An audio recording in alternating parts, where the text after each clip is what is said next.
안녕하세요. 오늘도 사연살롱을 찾아주셔서 감사합니다. 저는 인천에 살고 있는 40대 초반의 여성이에요. 이혼한 지 몇 달 안 된 돌싱이고요. 이번 생에서 2번 다시 마주치고 싶지 않은 시댁 인간들과 한심한 남편 때문이죠.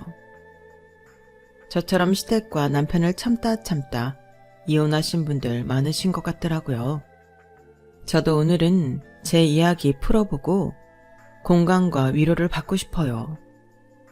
그럼 서두는 여기서 줄이고 본격적으로 이야기해 볼게요. 꼭 들어주세요. 저희는 부모님이 함께 작은 청소업체를 운영하셔서 두 분 다 항상 바쁘셨어요. 그러다 보니 7살 위인 언니가 엄마처럼 저를 챙기고 돌봐줬어요. 초등학생 때 준비물 챙기고 숙제 봐주는 건 물론이고 중학교를 거쳐 고등학교에 가서도 공부도 다 가르쳐주고 대학 어디에 원서를 넣을지까지 전부 신경을 써줬어요. 엄마 아빠는 언니도 많이 사랑했지만 저를 언니랑 한참 나이 차이를 두고 낳아서인지 유난히 어린애처럼 생각하셨어요. 그러다 보니 언니가 저한테 잘하다가 한 번 실수해도 야단을 치셨는데요. 그게 의도치 않은 건데도 그러셨어요. 제가 더 미안하고 민망할 정도로요. 어떤 일이 있었냐 하면 고등학생 때 학원 끝나고 언니가 저를 데리러 오기로 했었는데 마침 막 회사에 들어간 신입사원이었던 언니가 일이 많아 빠져나오지 못해서 밤 11시까지 기다린 적이 있었어요. 엎친 데 덮친다고 갑자기 엄청난 비까지 와서 제가 편의점에서 비닐우산 하나 사서 엄청난 폭우 속을 헤집고 집에 왔거든요. 그 바람에 감기에 잔뜩 걸려서 학교도 결석하고 꽤 고생을 했어요. 그때 엄마가 어찌나 언니를 야단쳤는지 몰라요. 성민호는 애를 혼자 밤늦게까지 둬서 이 지경을 만들면 어떻게 해? 네가 학원 끝나고 데려오기로 했으면 제대로 했어야지. 이게 뭐야? 언니도 회사 일 때문에 바빠서 조금만 기다리라고 계속 그러다가 못 온 것뿐인데 너무 엄마가 화를 내니까 제가 엄마한테 뿔이 나더라고요. 언니는 아무 말도 안 하고 있는 것도 답답했죠. 결국 아파서 목소리도 제대로 안 나오는데 제가 한마디 하고 말았어요. 엄마는 나 어릴 때부터 언니한테 엄마 역할까지 맡겨놓고서 왜 그렇게 야단을 쳐? 언니가 엄마 대신 일만 하는 사람이야? 언니도 언니 인생이 있잖아. 앞으로 내가 혼자 다니면 되겠다. 엄마는 집에 일찍 오는 날도 나 데리러 올 생각 안 하니까. 그럼 되지? 아님 엄마 그만 좀 해. 엄마가 이러면 내가 더 미안하잖아. 엄마야말로 제 말에 민망한 표정으로 방을 나가셨어요. 언니와 저는 서로를 보며 씩 웃었죠. 야 박운미, 너 좀 컸다 이거야? 막 엄마한테 대드네? 내가 뭐 틀린 말 했어? 엄마가 너무 언니한테만 뭐라 그러잖아. 그럼 엄마가 데리러 오지. 안 그래? 엄마는 나를 믿었으니까 그러신 거야. 라며 언니는 제 머리를 쓰다듬었어요. 언니는 이렇게 어른스럽고 멋있는 사람이었어요. 제가 대학을 졸업해서 회사에 들어갈 무렵에는 결혼도 하고 자기 사업을 했어요. 형부는 외국에서 박사학위를 받고 한국에 온 지 얼마 안 돼서 대학에서 막 자리를 잡고 있었죠. 어떻게 보면 언니가 형부를 거의 먹여 살린 거나 다름없는데 형부가 성격도 밝고 너무 좋은 사람이라서 큰 불만 없었어요. 그리고 굉장히 열심히 노력해서 몇 년 안 돼서 중위권쯤 되는 대학의 교수가 되었고요. 형부가 교수 임용된 기념으로 가족들이 모여서 밥을 먹는데 세상에 형부가 모든 걸 제 취향에 맞춰주셨더라고요. 우리 와이프가 처제 스타일에 맞추자고 해서 내가 열심히 준비했는데 어때? 아니 이러면 형부 축하 파티가 아니라 제 생일 파티 같잖아요. 좀 미안한데요? 아니야. 우리 부부 바쁘고 정신 없을 때 처제가 우리 집 와서 좀 많이 도와줬어. 아, 물론 장모님도 우리 채린이 봐주신 거 정말 감사하게 생각하고 있습니다. 그래도 자기 회사 일도 바쁜데 항상 저희 집 도와준 처제한테 너무 고마워서요. 제가 장인어른 장모님한테는 또 따로 감사 표시 드리겠습니다. 아, 됐네 이 사람아. 우리는 이걸로도 충분해. 그리고 성미란 윤미 얘들 아주 유별나게 사이가 좋아. 그게 또 부모 입장에서는 아주 고맙기도 해. 그러니 나나 얘들 아빠도 오늘 이 자리에 아무 불만 없어. 걱정하지 말게. 그리고 정식으로 교수된 거 정말 축하하네. 감사합니다 장모님. 앞으로 더 잘하겠습니다. 그렇게 언니 부부는 열심히 좋은 가정을 꾸리며 살았어요. 물론 언니 사업이 좀 어려울 때도 있었지만 그런 굴곡은 크든 적든 항상 오는 법이라며 유연하게 대처하더라고요. 언니의 대법원 덕인지 사업은 다시 안정을 찾아갔고요. 그러는 사이 저도 30 중반이 돼서 결혼할 사람을 만나게 되었어요. 남편의 어디가 좋았냐고 하면 평범함이었어요. 어디서도 튀지 않고 무난한 사람이요.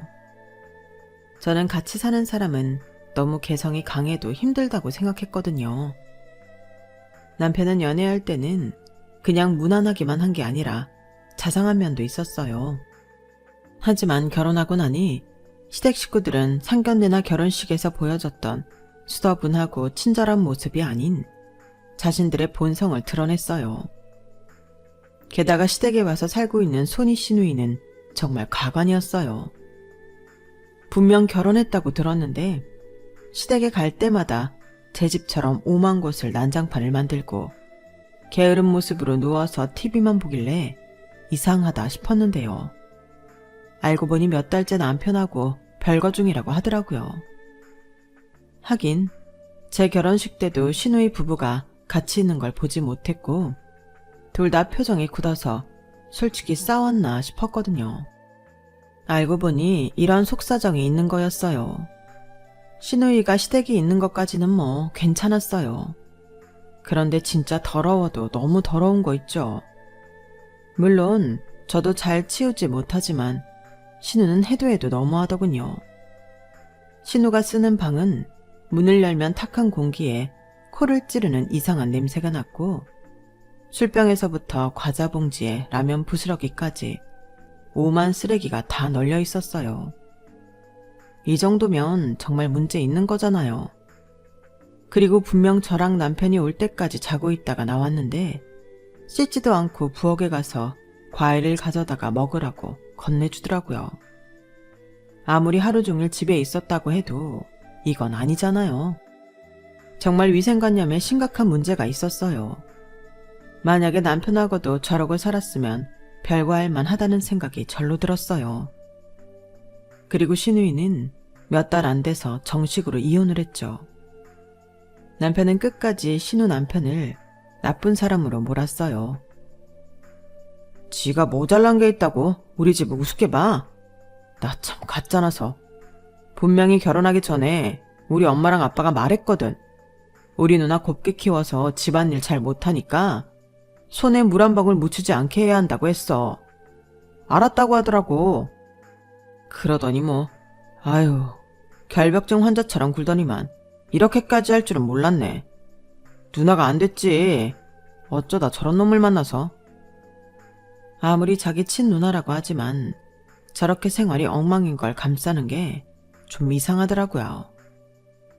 고개가 갸웃겨뤄지면서도 이해하려고 했던 건 저와 언니도 남들이 보면 특이해 보이는 데가 있을 만큼 친했으니까요. 시누이가 너무 공주 같은 건지 아니면 지 앞가림도 제대로 못하는 철부지인 건지 헷갈렸지만 남편은 그런 사람이 아니었기 때문에 5년이라도 살았던 것 같아요. 저희 부부는 결혼 2년째에 예쁜 딸을 낳았어요. 양쪽 집안에서 다 축하해줬는데 특히나 언니가 많이 좋아해주고 진짜 눈물까지 글썽이며 저를 안아줬네요. 우리 애기 윤미가 언제 커서 엄마가 됐지? 왜 내가 이렇게 감격스럽냐? 언니가 엄마 노릇까지 다 해서 그렇지 뭐. 언니 덕분에 내가 엄마도 된 것 같아. 아유, 이런 순간까지 이 엄마는 뒷전이구나. 그래, 니들이 그렇게 잘만 지내면 내가 바랄 게 뭐가 있겠니. 아무튼 김서방도 축하하네. 엄마는? 윤미가 그냥 하는 말이지. 엄마 자리를 어떻게 대신해. 그리고 제부, 나도 축하해. 이제 아빠가 됐네. 힘든 일 있으면 우리 그이가 언제든 연락하라고 했으니까 같이 잘 지내봐.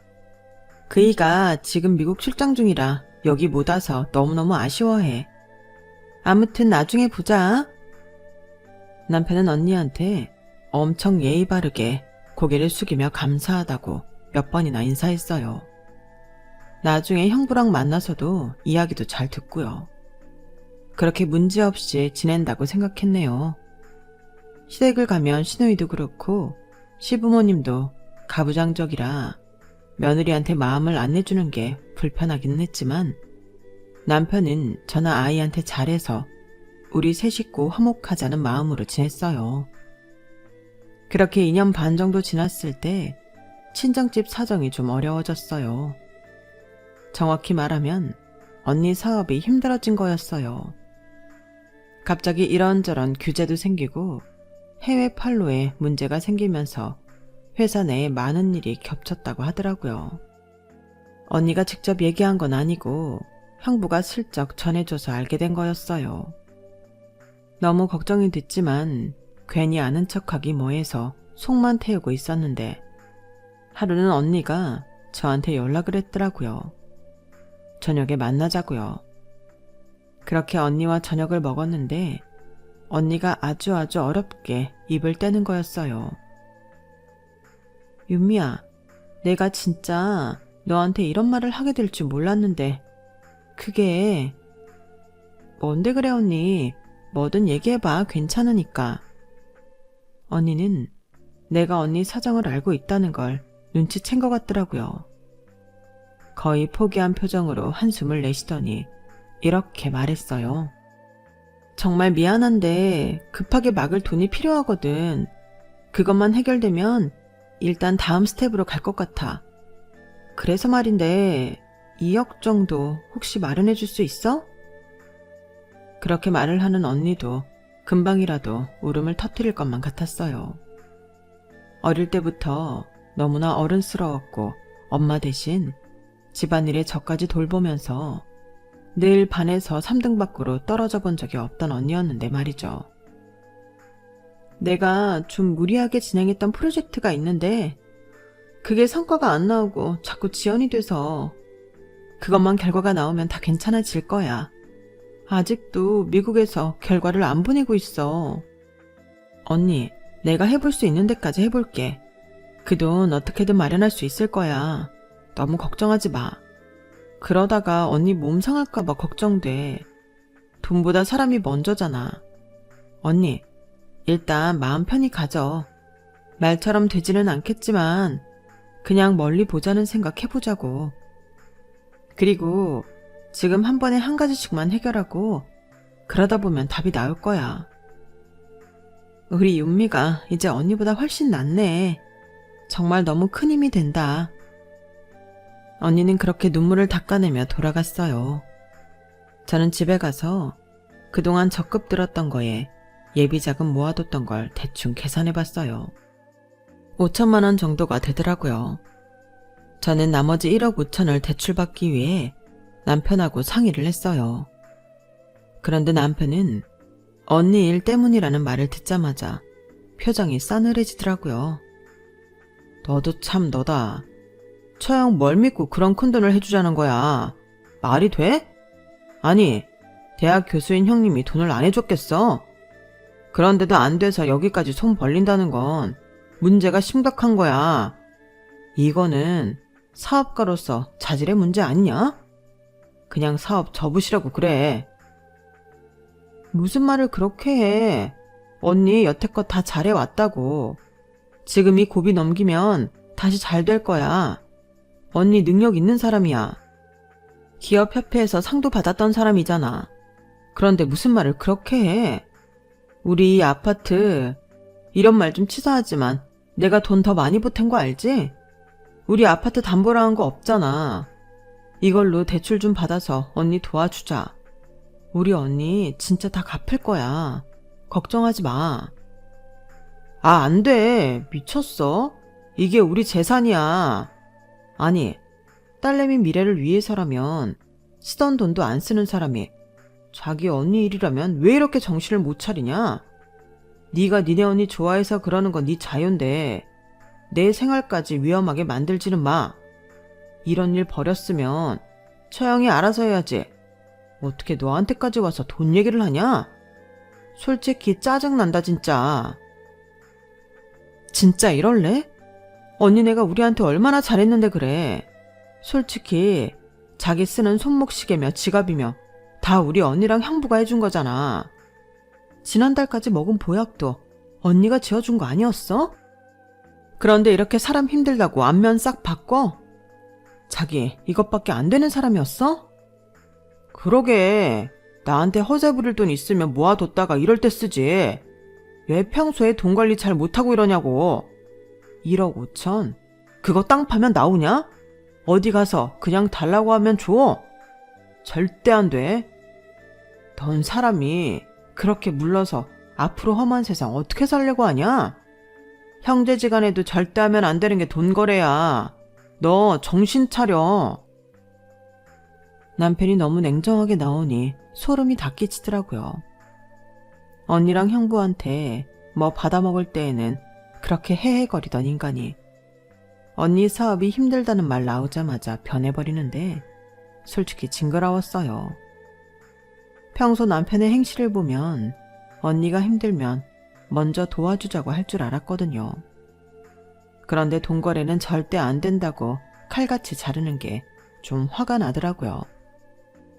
그냥 여기서 끝났으면 모르겠는데 이 인간은 나중에 지네 본가에까지 이 얘기를 다 떠들어댔어요.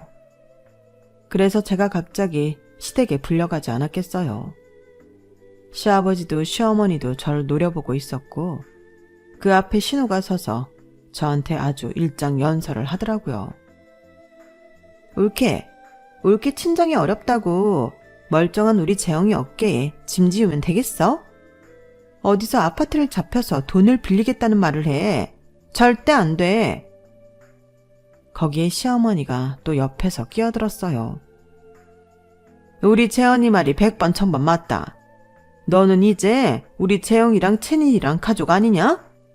니네 언니나 친정은 이제 한치 건너라는 말이야.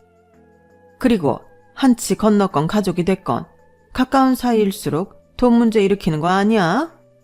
너 만약에 고집 부려서 대출 받으면 우리도 가만 안 있을 거다. 시아버지는 끝까지 저를 못마땅하게 노려보더니 혀를 쯧쯧 차고는 방으로 들어가 버렸어요. 정말 시가가 똘똘 뭉쳐서 저를 공격하는데 몸이 다 벌벌 떨릴 정도로 화가 나더라고요.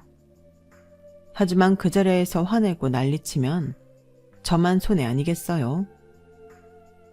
제가 이런 말씀까지는 안 드리려고 했는데요. 어머니 말씀대로라면 어머니도 형님도 저희하고 한치 건너시니까 더는 참견 안 하셨으면 좋겠어요. 저는 그 사람이 동의하지 않으면 아파트 담보대출은 받지 않을 거니까 염려 마시고요. 제가 좀 앙칼지게 말하고 돌아서 나오자 뒤에서 시어머니랑 시누이가 저를 욕하는 소리가 들리더라고요. 어찌나 정이 확 떨어지던지요. 원래도 좀 이기적인 사람들이라고 생각은 했지만 이럴 줄은 몰랐어요. 사실 남편에 대한 배신감이 제일 컸어요. 남편은 시댁 식구들하고 좀 다른 줄 알고 있었거든요. 그런데 그때 보니 똑같더라고요. 하기는 그 집안에서 자랐는데 다르면 얼마나 다르겠어요. 그걸 몰랐던 제가 바보였죠. 아무튼 저는 직장인 대출을 받고 카드 장기 대출까지 해서 겨우 1억 2천만 원을 만들어 언니한테 보냈어요. 언니,